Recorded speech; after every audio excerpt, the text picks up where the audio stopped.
Meu nome é Maurício Amar, mas no mundo do motociclismo, se você falar esse nome, ninguém vai saber quem sou eu. No mundo do motociclismo, meu apelido é Mau Mau. Eu comecei a andar de moto quando eu tinha 18 anos de idade. E aí, por sorte, eu tive 2 tombos à toa por irresponsabilidade de pós-adolescente. Aí eu fiquei uns 20 anos sem andar de moto. Até interessante, porque naquela época eu tinha a carta de moto que podia pilotar, que me permitia pilotar moto até 250 cilindradas. E eu não queria fazer um novo exame para pegar uma moto maior, então fiquei sem andar de moto 20 anos, até que um amigo meu chegou e falou assim: não existe mais esse negócio de carta de moto para moto de pequeno porte e de grande porte. Você tem carta de moto, você pode pilotar qualquer moto. E aí, como o motociclismo é uma doença, uma semana depois eu estava com uma moto. E eu voltei a andar com uma moto custom, que era o que eu queria ter uma Harley Davidson, mas eu não sabia o que era uma moto custom, porque eu pilotava de moleque uma trail. Então eu peguei uma moto só para saber como que era. E aí eu voltei a andar para conhecer o que era esse tipo de moto, dentro do condomínio, andando super devagar e tal. Depois de um mês treinando, a gente resolveu ir para a rua, e eu moro em Itatiba, e a gente resolveu fazer um passeio para Atibaia, que é 30 km de distância. Então eu comprei uma moto básica, simples, de alta cilindrada, custom, o capacete mais barato, porque eu queria saber o que era andar de moto, porque depois de 20 anos a gente esquece o que é andar de moto, o que é motociclismo. E a gente rodou esse trecho de 30 quilômetros, eu tive que fazer uma parada para descanso. Rodei 15 quilômetros. Depois desse tempo, passou 6 meses, aí eu comprei uma moto realmente boa. E 6 meses depois, primeira viagem nossa foi para o Rio de Janeiro. De Itatiba, Rio de Janeiro, rodamos aí 500 quilômetros. E aí eu conheci o Carpe Diem, e eu não vivo mais uma semana sem subir na moto. Porque depois que eu conheci o Carpe Diem, existe a minha vida antes do Carpe Diem e depois do Carpe Diem, que é o grupo que a gente faz parte, que não é um motoclube, é um grupo família, um grupo de mototurismo. Um grupo das pessoas que querem conhecer o mundo, conhecer o Brasil, em pontos turísticos, rever os amigos, é uma grande irmandade. E aí existe minha vida antes do Carpe Diem, minha vida depois do Carpe Diem. E a partir dali a gente fez muitas viagens. A gente conhece aí praticamente o sul inteiro do Brasil, o sudeste inteiro do Brasil, alguma parte do centro-oeste, ainda falta norte e nordeste, mas eu sou um entusiasta da cultura americana, então a gente dá uma pausa um pouco de Brasil para conhecer um pouco dos Estados Unidos. E aí eu vinha com motos que não era Harley Davidson, mas o meu objetivo sempre foi chegar numa Harley Davidson. E em 2008 eu tive a primeira oportunidade de ter a primeira moto. Na verdade, a gente surgiu essa oportunidade no Rio de Janeiro também. E aí em 2008 a gente pegou um avião de capacete para buscar a primeira Harley Davidson. E o pessoal perguntou: pô, você não tem medo de voltar de moto do Rio de Janeiro? Porque é perigoso, moto, Dutra e tal. Eu falei assim: não, eu tenho medo de ir de avião para o Rio, de voltar de moto não. E aí eu tive a primeira, logo de seguida, depois de 6 meses eu comprei a segunda, depois eu comprei a terceira, e agora eu cheguei exatamente na moto que eu queria, que é uma Street Glide, meu sonho de consumo, e aí a gente está rodando direto. Na verdade, eu e minha esposa, garupa inseparável e parceiraça, que a gente vai para tudo quanto é canto.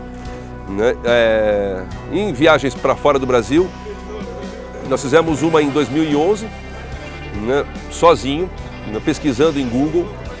Na verdade, a gente foi convidado nessa primeira viagem a participar da realização de um sonho de um amigo nosso, que era rodar, fazer uma parte da Rota 66. E aí eu vi que não era para o meu estilo. A gente é um pouco independente, a gente gosta de rodar um pouco sozinho e tal, e não seguir um comboio. Então eu comecei a pesquisar na internet os pontos turísticos e acabei montando um roteiro que foi de São Francisco a São Francisco. Então a gente fez São Francisco, Los Angeles, rodamos aí os paredões do Pacífico na Rota 1, sensacional. De Los Angeles a gente foi até via Rota 66 até Williams a gente subiu para o Grand Canyon, Vegas, pegamos deserto, calor. Aí de Vegas a gente subiu via Death Valley, que é a região mais quente do planeta, até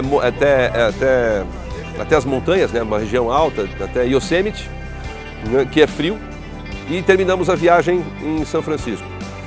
Aí eu comecei a escrever roteiros para a gente fazer constantemente, sempre que for possível, para os Estados Unidos, porque é a minha paixão. Quer dizer, a Harley Davidson nasceu lá, a cultura do motociclismo nasceu lá, e nasceu da Harley Davidson. Então, e aí eu comecei a escrever um outro roteiro, e aí eu queria conhecer mais regiões dos Estados Unidos. Então eu fiz esse foi o mais interessante, a gente fez em 2014. Foram 3 mini roteiros, eu fiz 3 locações de motos. Aí a gente pegou a moto em Las Vegas, fizemos em 5 dias de viagem, numa região dos canyons que a gente não conhecia. Então fizemos Las Vegas, passando pelo Zion Canyon, que é uma região que a gente conhecia, até Monument Valley, que foi uma novidade pra gente, foi muito legal. Aí voltamos, passamos por Page e terminamos a viagem em Mexican Hat, que eu busquei essas imagens de Mexican Hat na internet. Eu falei assim, eu preciso tirar uma foto nesse lugar, que é um lugar sensacional, que é o San Juan River, que é um lugar que não tem nada, né? E você não tem informações turísticas daquela região para brasileiro. Você acha muito trailer de americanos, né, de aposentados americanos, isso é muito comum lá, e eles vão desbravando aquelas regiões. Né? Foi surpreendente. Dali, na própria volta, a gente passou por Monument Valley, que eu também queria conhecer demais. E aí nós fomos para o Flagstaff, cruzamos a Rota 66 e descemos até Phoenix, porque justamente por ser um apaixonado pela cultura americana, em Phoenix eu queria conhecer o rei dos carros clássicos, Desert Valley Auto Parts, que tem um programa no Discovery, que são carros da década de 50 e 60, maior ferro velho do meio oeste americano. Então eles têm esse programa de restauração e tal. E aí eu tinha que comprar alguma coisa dali para marcar essa viagem, né? E foi sensacional, porque a gente conseguiu tirar foto com o Jason, que é um dos apresentadores do programa, muito legal. Dali a gente voltou para Vegas, devolvemos a moto, curtimos mais um pouco em Vegas, pegamos o avião e fomos para Chicago. Fizemos a Rota 66 de avião. Aí chegamos em Chicago, sensacional, aí eu peguei uma outra moto, conhecemos o Begins Road 666, que é onde ela começa. Dali pegamos a moto e fomos para Milwaukee para conhecer o templo sagrado do motociclismo, que é o museu da Harley Davidson. Lógico, uma fábrica tradicional de cerveja, que fica lá também. Voltamos para Chicago, que é uma distância curta de 100 km. Devolvemos a moto, pegamos o avião, fomos para Orlando, pegamos a moto para fazer a terceira e última etapa da viagem, que é encerrar em grande estilo no Daytona, foi o Biketoberfest, que é um dos grandes eventos de motociclismo do mundo. Sensacional, nunca vi tanta moto junta na vida. Estou falando em 500 mil motos na cidade.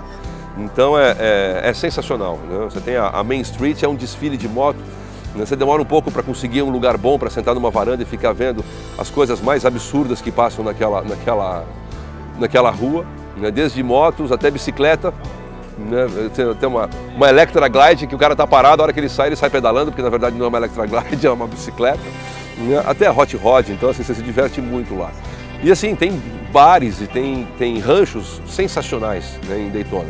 E a gente voltou de Daytona para Tampa, para conhecer um pouco do Golfo do México. A gente estava no Atlântico, atravessou a Flórida inteira para conhecer um pouco do Golfo do México.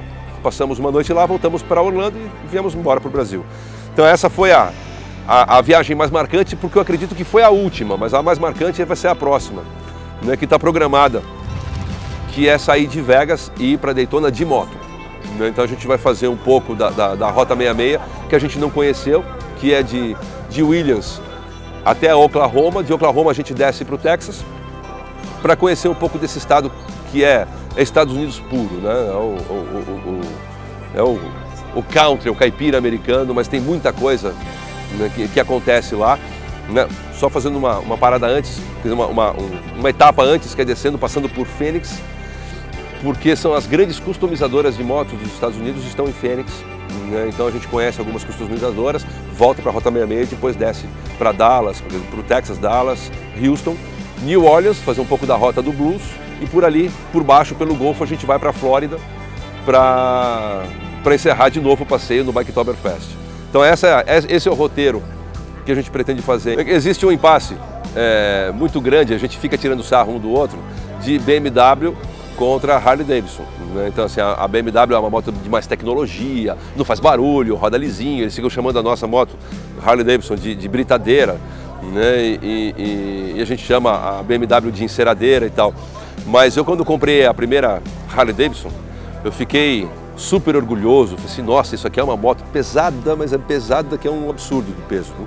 A gente parou no posto de gasolina para abastecer, umas 3 semanas depois. O posto estava molhado, pá, escorregou, caiu deitado.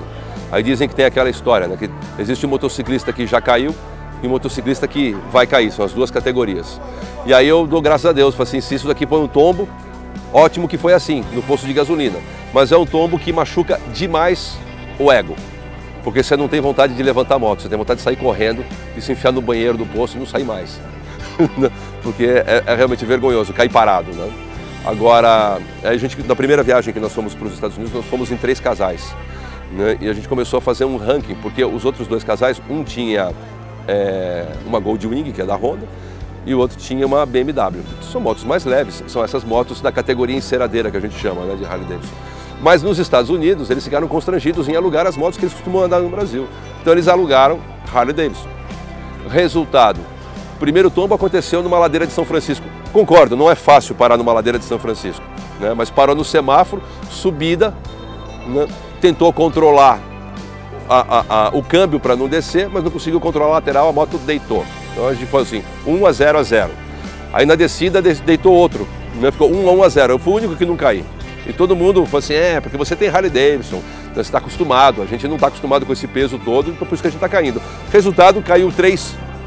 Um deles caiu 3 vezes, o outro caiu 2 vezes e eu não caí nenhuma. Aí chegamos no Brasil, disse, bom, vamos fazer uma reunião para ver as fotos e tal, coisa assim, né? A gente estava em São Paulo, voltamos de São Paulo de novo para ir na casa deles. Parei num mercadão que tinha na cidade para comprar um charutinho. No mercadão, eu fui descer da moto, caí. Não, descer não. Eu fui parar a moto no mercadão, a moto caiu. Aí eu não pude omitir esse fato. Eu falei assim, tudo bem, ficou assim 3-2-0, né? Mas aqui no Brasil eu deitei a moto também. Aí foi uma tiração de sarro enorme, né? Mas eu não passei impune. Nos Estados Unidos sim, mas aqui no Brasil não. Mas a moto realmente é uma moto que precisa de macete porque ela é muito pesada. Se você parar numa posição que tira ela do eixo, do equilíbrio, é uma moto que vai deitar mesmo, né? Então esse foi um fato engraçado. E outro fato engraçado também nos Estados Unidos, que foi interessante, a gente estava andando tudo em comboio, certinho, e eu não lembro o que acontecia, mas um dos amigos nossos, ele queria andar mais rápido, ou ele estava irritado, ele queria, falar assim, não, o caminho está errado, eu estava com o GPS, né? Eu também estou com o GPS e é por ali. E exatamente naquele momento, pelo azar desse amigo meu que passou por mim e tentou comandar, o GPS deu falha de caminho. E ele entrou numa rua errada, a gente foi reto, depois ele teve que vir para trás e falou assim, não basta só ter o GPS, tem que ter um pouco de senso de direção, mas eu já tinha pesquisado e isso é uma dica legal que eu deixo para todo mundo que tá assistindo. Uma dica legal. O GPS é confiável? É confiável, mas se você pesquisa a viagem que você vai fazer, com toda a tecnologia que hoje a gente tem à disposição, que é o Google Earth, o Street View, né? Você faz o roteiro, você dá uma espiada nos caminhos, você coloca o Street View e pega os trechos do caminho para você saber, para você conhecer um pouco do visual. A viagem fica mais legal porque você chega lá e você realiza aquela expectativa que você tinha da internet, você realizou aquilo ao vivo, isso é muito legal. E em qualquer pane de se perder ou de GPS, de uma falha de sinal, que acontece lá, não é só aqui no Brasil, lá também acontece, né? Você sabe onde você está, você tem um senso de direção muito grande. Então é super seguro você ir para os Estados Unidos, eu não vou dizer para o exterior, né? Porque os Estados Unidos é muito semelhante ao Brasil, né? A cultura, né? A forma de pilotagem, a sinalização de trânsito, tudo é muito parecido, a gente é muito consumista dos Estados Unidos. Então a gente se sente meio em casa e é muito seguro. Então você consegue pesquisar todas as informações, né? Comprar tudo que você precisa comprar através de uma agência, né? Mas você explorar e viver como se você fosse um americano na terra deles. Isso é sensacional, né? Isso é uma dica bem legal, né? Mas é assim, é difícil acontecer alguma coisa errada, é difícil dar um imprevisto. Sobre o espírito motociclista, acho que é ímpar, né? Porque tem um texto sobre o espírito motociclista que eu não sei muito bem qual é a história inteira, mas o encerramento dessa frase é sensacional e retrata muito bem o espírito do motociclista.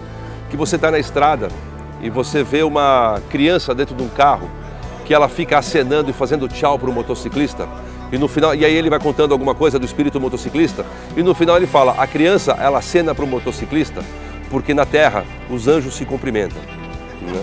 E realmente é emocionante essa frase, porque o motociclista é apaixonado por outro motociclista, né? Então assim, a gente não consegue passar na estrada e não cumprimentar né? A gente não consegue passar na estrada e ver uma moto parada no acostamento e não reduzir a velocidade para perguntar se está tudo bem com ele, se ele precisa de ajuda, né? Então a gente é apaixonado por todo mundo que vive esse mundo.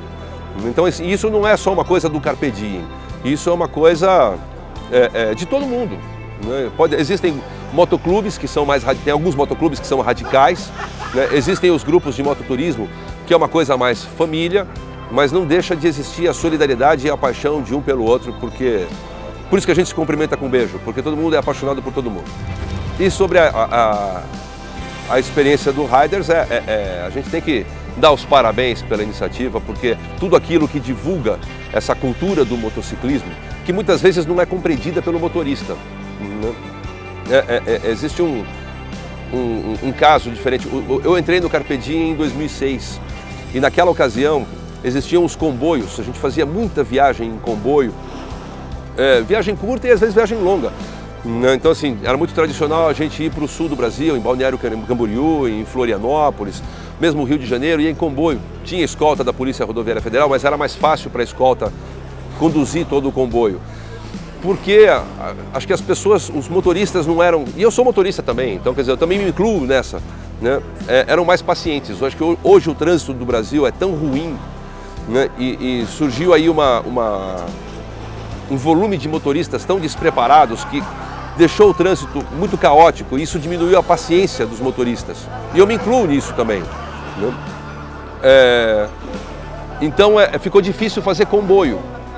Então por quê? Porque os motoristas às vezes não entendem que a moto não está querendo passar ele para chegar mais rápido. Ela passa o carro porque é mais prático, porque ela é um veículo a menos atrapalhando o trânsito, porque ela consegue passar por aquele espaço. A gente não está querendo disputar, não, eu sou mais rápido que você, Não, não é isso. A gente está querendo conduzir o trânsito de uma forma menos poluída, né? E toda iniciativa que mostra o que o motociclista tem na cabeça, o que ele pensa, né, e como ele pensa no coletivo, é sempre muito válida. Então assim, é muito legal você conseguir entrevistar motociclistas e passar essa percepção dos motociclistas para o mundo. Porque nós não somos concorrentes no trânsito, a gente só quer conviver civilizadamente no trânsito e às vezes a gente faz uma manobra para simplificar o trânsito e às vezes a gente é mal entendido. Então hoje no Carpe Diem fazer um comboio é muito complicado, né? Nós estamos caminhando, infelizmente, para encontro. Então assim, vai individual, vai em grupos de 2 ou 3 motos, se encontra, faz essa grande confraternização e depois volta em 2 ou 3 motos, porque o trânsito se tornou perigoso. Então assim, a iniciativa de vocês em mostrar um pouco do que tem na nossa cabeça, né, que é um hobby, tem gente que gosta de bicho, tem gente que gosta de carro antigo, tem gente que gosta de colecionar moeda e nós gostamos de andar de moto, tudo tem que ser respeitado. Todas as opiniões, todos os gostos têm que ser respeitados. E é legal porque às vezes eu não entendo do gosto de uma pessoa e eu discrimino. Então a iniciativa de vocês de expor a gente para o Brasil é sensacional, porque as pessoas podem conhecer um pouco do que passa na nossa cabeça.